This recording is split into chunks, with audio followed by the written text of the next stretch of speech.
We now talk to Ambassador Jacqueline Zwambila. She is a former Zimbabwean ambassador to Australia and New Zealand during the country's power-sharing inclusive government, a very important time in that country's history. That power-sharing deal was brokered by South Africa. Ambassador is also a former MDC National Council Member, and she joins us now live. Ambassador, thank you very much indeed for coming through. Let's firstly get your reaction to the passing of Robert Mugabe. Definitely the end of an era, very important era, over 40 years nearly, where my parents, myself, my children, my grandchildren have known the same person as being a leader of Zimbabwe. How would you describe that era? A lot of issues. You know, Mugabe was a very complex person. But the beginning, 1980, the euphoria, when we all got independence, and he became our first prime minister then, because we followed the British system. And the dancing in the streets, the jubilation, and you could just see the change overnight. Banks, which previously had white tellers, or shops had white people in them, was just black. And you could see that you were in an independent and free country. And the living standards changed dramatically. And everyone was Zimbabwean, regardless of color, regardless of, it was just a wonderful period for 10 years. And that is what was, what we knew as independence. Which is very ironic, Ambassador, when you say that. Back then, you saw those scenes of jubilation. If you fast forward to 2017, when he was deposed, you saw a little bit of that as well in the streets of Zimbabwe. Well, that is the complexity of it. And that jubilation was for him to go. Dancing in the street, lots of people danced in the street because he was removed. That's another story of how he was removed. But people wanted anything besides Mugabe because of the changes of what had happened in Zimbabwe. People's lives had been shattered, their dreams, their pensions. There was no money, and it was just not the place which people knew. The breadbasket of Africa was no more. So the jubilation, which was at the time. Others did ask, what are you happy for? Was it just for Mugabe to go? But what was to come again was something else. And fast forward today, are there people dancing in the streets that Mugabe has died? I've not seen those images yet. And so what has now taken over, that they are not dancing in the street that he has died, but they are sad because something else has taken over, which is the legacy which Mugabe has left in terms of the new administration which is there now. You mentioned something very interesting as well in terms of the complex character that he was. So naturally, the legacy would be complex as well, if you understand, because he was regarded as a hero, a liberation hero, much likened to the venerated Nelson Mandela. And fast forward, some would say towards the end, he ruled with 9 fists. So how do you see that dynamic?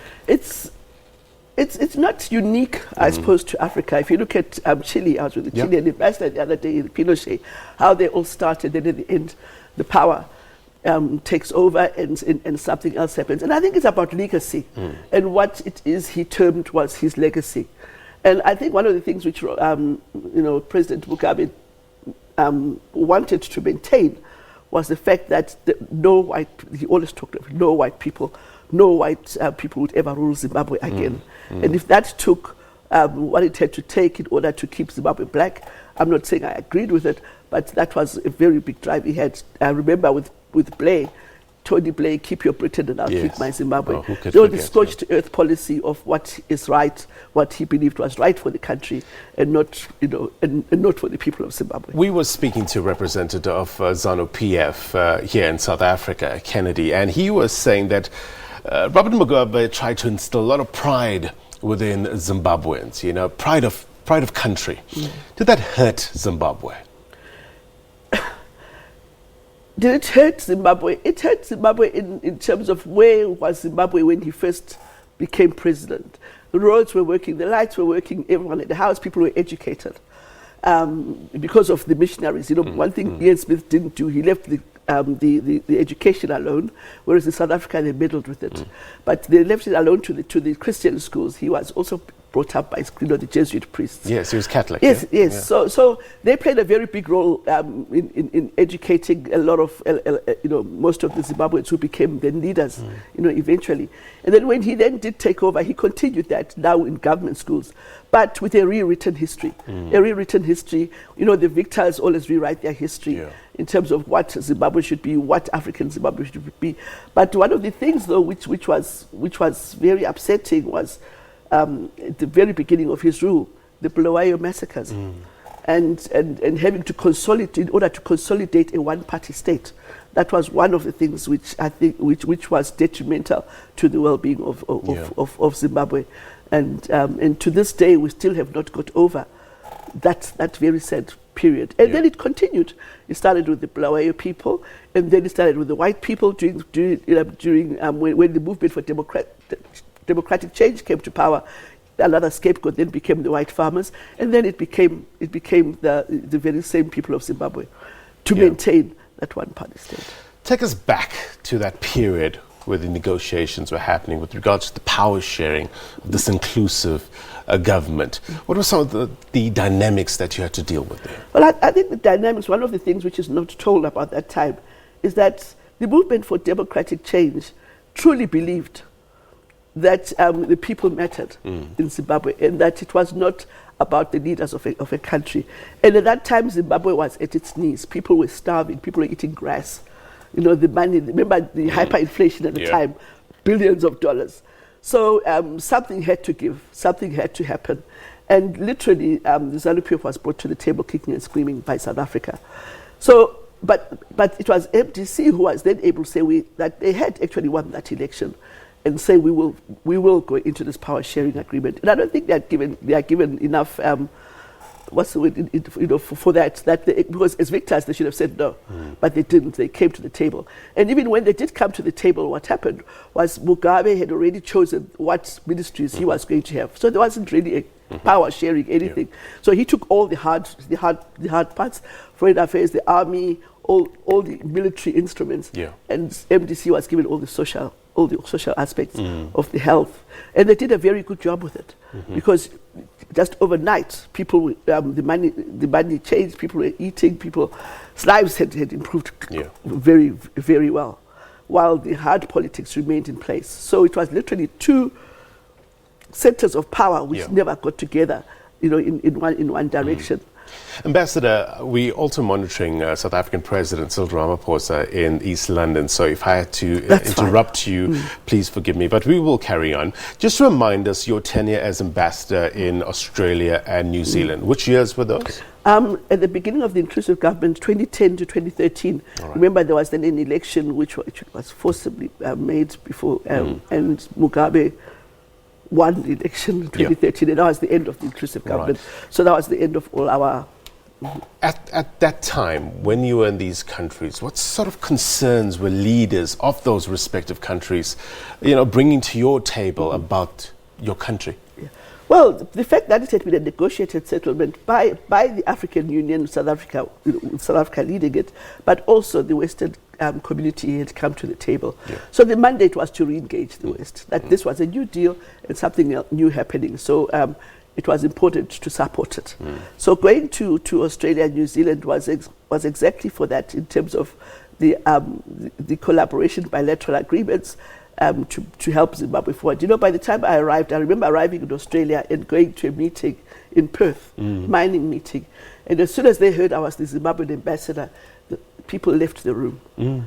Before I could even utter a word. And that is how that was the kind of force which was there against anything which was, and they just assumed I came from Robert Mugabe, which was, which I did come from the government. And I said, thank you very much for telling me what my job is here, because now I know it's about explaining what has happened in the new dynamics in Zimbabwe. And from that time on, once that was explained, we got so much so much response from the Australian public, especially because they are the ones who influence their parliaments. It's not like here in Africa where the parliaments do their own thing. The parliaments overseas are influenced by their publics. And once the publics didn't want anything to do with Zimbabwe, nothing was going to change. So it was very important as an ambassador to ensure that the people understood what was going on. And then, of course, the parliamentarians. By the time I left, Zimbabwe was getting 25% of the total Africa aid budget was coming to this country, to Zimbabwe. That was the goodwill which I left in that country and in New Zealand. And restarted again the education capacity building for government officials, etc. So it was important that they actually believed in it. And then, of course, after the election, that all went back to square one. Well, that's very interesting. You know, when you're trying to bring good as an ambassador back to your country, and you get that reaction from people who walk out of the room soon as they hear you ambassador of Zimbabwe, from Zimbabwe. With your interactions with your peers, the other ambassadors, did that make it so much more difficult in trying to foster support in order to get Zimbabwe on the right track when they had to deal with the countries in the West? Yeah, well, the other thing is that we are only 5 ambassadors which came from the MDC. Right. Although appointed by President Mugabe, because that's how it's done. So it was only myself and the German ambassador who were in the first world countries. The other 3 were in Africa, Senegal, I can't remember the other 2 countries. So we had a very big role, just the 2 of us, in order to actually, allay those fears and to get the understanding of what was going back on in Zimbabwe. You respected him, Ambassador? You had obviously your fundamental differences, but did you respect him? As a diplomat and being appointed by my president, I didn't go out there as an MDC ambassador. I went out there as the ambassador for Zimbabwe, which was a power sharing agreement and which had all kinds of people in it. So that was the first thing, foremost thing. I had met the president before a long time ago, but the most important one was when I met him, because he has to give you a message to take to your country. Yes. And I was going to Australia and New Zealand. And what struck me was the message I was asked to give the Australians was the respect he did have for the Australians because of the time of the war, during the demobilization exercise before independence. The Zanla forces would only go to the Australian camp, not the British camp. And that's how much they trusted. And of course, as you know, the former Prime Minister's role in Rhodesia's independence.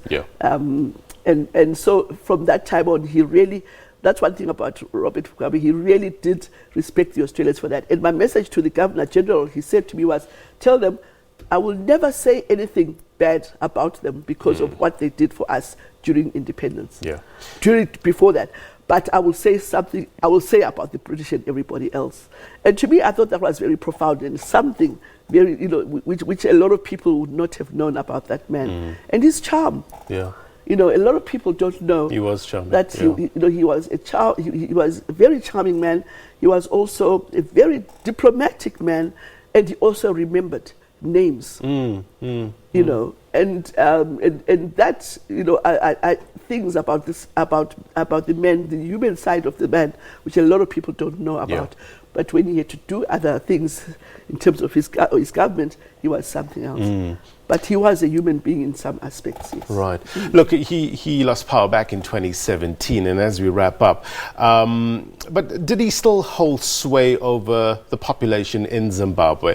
And I want to know, what will Zimbabwe look like without Robert Mugabe, or feel like without Robert Mugabe? Well, it's already looking like without Robert Mugabe. The fact that when President Mnangagwa took over, he was already out of the country. I mean, he has really been in the country for some time. And we are seeing that legacy of he did not leave a succession plan. You're right. And that is what we are now going through. And as leaders, we do need to have those succession plans. So he had been ruling for the past, 30 odd years, because we'll be 40 years next year if he was still alive. And we are seeing the kind of leadership which has come out of that, which has not let go of what they've learned of that part of ZANU-PF. So ZANU-PF has not evolved. Right. If actually it might have gone further in because of the internal issues of the ones who want to to move on, and the ones who want to leave the status quo because it benefits them. Very much, I would say, like what might be happening in this country of liberation, and that's liberation politics for you. Right.